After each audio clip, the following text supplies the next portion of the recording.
All right, guys, today we're going to work on lesson 7.2, which is the second technique we have for solving a system of equations. We're going to do the work today using substitution.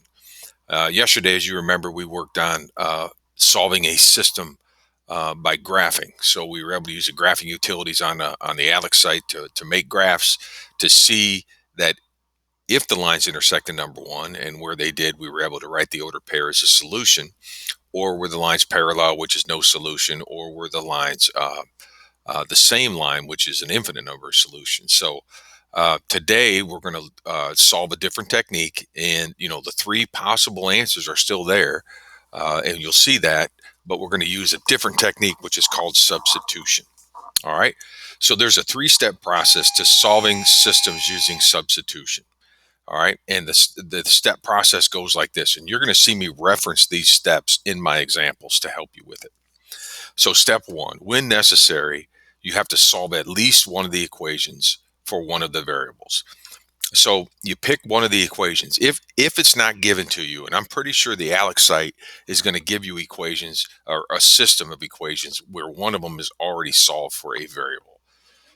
So this is in a scenario when you don't have one solved. You have to pick one of the two equations out and solve it for a variable. And what I mean is, either get x by itself on one side or y by itself on one side. Okay. After that's done, this is where the substitution begins. You're going to substitute the resulting expression that you got in this first step into the other equation. And once you've substituted that into the other equations, you're now going to have a new equation that only has one variable type in it, either all x's or all y's. Then you're going to solve that equation. By the time we're done with step two, we'll know one of the two values, either the x or the y value, depending upon how things worked out here. All right. Once I know the x or the y value, then in step three, we're going to take that answer that we got in step two, plug it into any equation, either the original two equations or the equation we got in step two, and solve it so that we can find the other value for the variable, the other variable. And then when we're done with that, we'll have both the x and the y's, and we'll be ready to show our answer, or maybe we'll know there's no solution or an infinite number of solutions. Okay, so let's take a look at this in action. So here we go. Here's our system. Okay, here's our two equations written in the same two variables.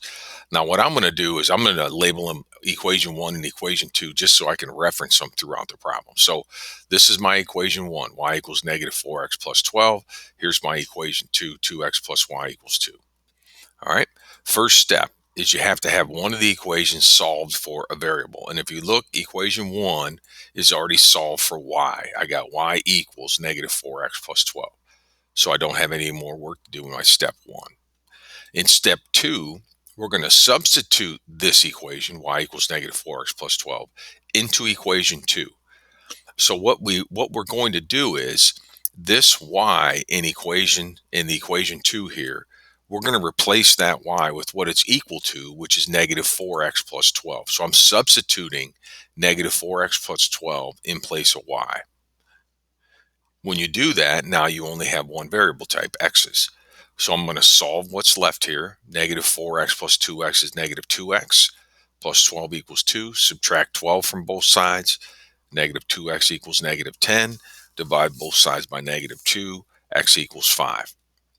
So the ordered pair, that is the solution to this system, has an x value of 5. Now we got to find the y value. To do that, one of the easiest ways to do it is to take the x equals 5 and plug it into this equation that we got in step one, because it's already solved for y. So I just put my 5 in place of the x, simplify this, and I'll have the value for y. So put 5 in place of x. We're saying x now equals 5. Negative 20 plus 12, y is negative 8. So the ordered pair where these two lines would intersect if we graphed it, 5, negative 8. If you want to check it, put 5 in place of x. 5 times negative 4, negative 20 plus 12, negative 8. 5 times 2 is 10. 10 plus negative 8 is 2. So it checks. All right, another one. So again, here's my equation 1, here's my equation 2. Again, I think tonight Alex pretty much gives you these. So one of them was already set up this way. So when I go through my process, you can pick either equation and solve it for either variable. Just take the one they give you. So equation 1 is already solved for x. I got x equals 2y minus 3. So now I'm going to take my x equals 2y minus 3 and I'm going to plug it into equation 2. All right, so here's equation 2, 3x plus 5y equals 24. I'm going to replace the x in equation 2 with what I know it equals, which is 2y minus 3. So I'm going to put 2y minus 3 in place of x. Notice it was 3 times x, so it's 3 times the quantity, 2y minus 3. Plus 5y equals 24, so I got to distribute here. 6y minus 9 plus 5y equals 24. 6y and 5y are like terms on the same side of the equation, so we add them up. 11y minus 9 equals 24. Add 9, 11y equals 33. Divide by 11, y equals 3. So for my ordered pair answer, the value of y is 3. Now to find the value of x, I'm going to substitute 3 in place of y. Now I could go up here and put 3 in place of y and solve for x, which is pretty much this equation. I could put 3 in place of y here and solve for x. I'm going to get the same answer no matter where I plug my 3 in, any one of these equations. All right, the easiest one is this one. So I'm going to put 3 in place of y. 2 times 3 is 6. 6 times 3 is 3. So there's our answer, 3, 3. X is 3, y is 3. So the ordered pair that makes both these equations true is 3, 3. If you graph them, they're going to cross at 3, 3. Okay, another example. Now I put this one in here because this one, they don't give you one of the variables already solved for. This one you have to do it. All right, you always want to make a good choice here. So if you look at equation 1, all I would have to do to isolate y is add 3x to both sides. That's simple. I don't have to divide. I just get a nice simple process here. So that's what I'm going to do. I'm going to take equation 1 and solve it for y. So to do that, I'm going to add 3x to both sides to get y equals 3x plus 12. Done. I got equation 1 solved for y. So my second step then is to take that y equals 3x plus 12 and substitute it into the other equation, equation 2. So here's equation 2, negative 4x plus 2y equals 20. Now I'm going to replace this y with 3x plus 12. Substitute that in. So negative 4x plus 2 times the quantity of 3x plus 12 equals 20. So again, it's 2 times y, so it's 2 times the quantity. All right, so I have to distribute here. Negative 4x plus 6x plus 24 equals 20. Combined like terms are on the same side of the equal sign, so I put them together. That's 2x plus 24 equals 20. Subtract 24, 2x equals negative 4. Divide by 2, x equals negative 2. So I know my x value for my ordered pair is negative 2. Now I got to find the y to go with it.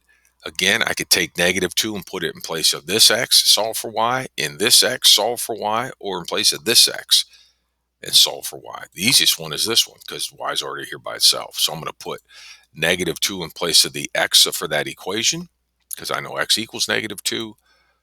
And I'm going to get y equals 6. So my answer is negative 2, 6. That's the solution. If I graph them, that's where they're crossing. Okay? So we'll go again here with this same concept. Okay? Let's say I was given these two equations and asked to solve it using substitution. So what I would do, guys, for this one, again, they don't give me one of the equations already set up, already ready to solve. So I'm going to take equation 2 and solve it for x. All right? All I got to do here is subtract y from both sides. So if I subtract y from both sides, I'll have x equals negative y minus 2. So I took equation 2, solve for x. Now I'm going to substitute that into equation 1. Whatever equation you solve for, you got to put it into the other one. So let's take 2x plus 2y equals 8. And in place of the x, I'm going to put opposite of y minus 2. So it's going to be 2 times the opposite of y minus 2 plus 2y equals 8. Got to distribute. Negative 2y minus 4 plus 2 equals 8. Got variable terms on the same side, so I put them together. Negative 2y and positive 2y is 0. So my y's cancel out, and I'm left with negative 4 equals 8. Whenever the variables cancel out, then I'm looking for this statement. Is this true or is this false? Well, that's false that means there is no solution to this problem. If there's no solution, that means these two lines are parallel. If you were to graph these two, they'd be parallel to each other. Okay. One more. Equation 1, equation 2. This one's set up already for us to work with equation 1 because one is already solved for y, so we might as well take advantage of it. So we are going to substitute y equals negative 3x plus 2 into equation 2. So I'm going to put negative 3x plus 2 in place of this y. So 2 times negative 3x plus 2 plus 6x equals 4. Distribute the 2. Negative 6x plus 4 plus 6x equals 4. These two x terms are on the same side of the equal sign, so I'm going to combine them here. They cancel, and I'm left with 4 equals 4. Okay, again, my variables canceled, so I look at the statement, true or false. That's true. So that means we have I shouldn't have all real numbers here, guys. This is an infinite number of solutions. In other words, these two these two equations are the same equation. They're graphed right over top of each other. So every ordered pair that makes one of them true makes the other true. So that shouldn't be all real numbers. That should say an infinite number of solutions. Okay. All right. So that's solving using substitution. Okay. When you complete tonight's homework, you got to show me the work. You got to show me step 1, step 2, step 3. It's got to be shown and it will be collected.